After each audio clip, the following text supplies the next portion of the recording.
অভাব অনটন যখন আসবে পরিবারে, ধৈর্য, এটার কোনো সমাধান আমাদের কাছে নাই।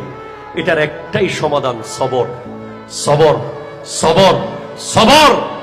ইন্নাল্লাহা মা'আস সাবিরিন। আল্লাহ ধৈর্যশীলদের সাথে আছে। চেষ্টা করুন প্রতিদিন অন্তত 1 পৃষ্ঠা কোরআন শরীফ পড়বেন। কয় পৃষ্ঠা বলেন তো?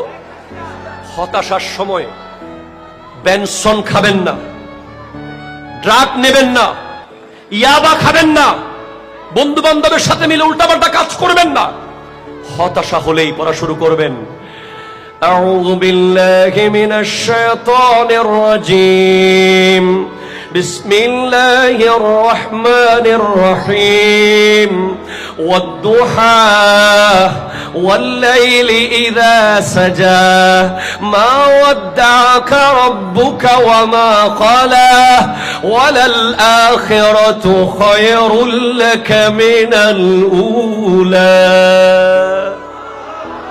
ولسوف يعطيك ربك فترضى ألم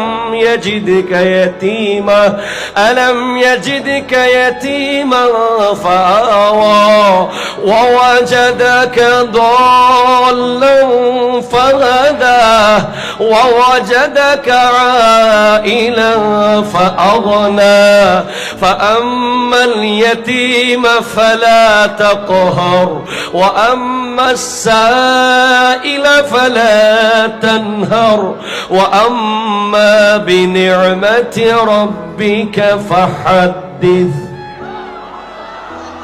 এটা হলো হতাশার 1 নম্বর ঔষধ।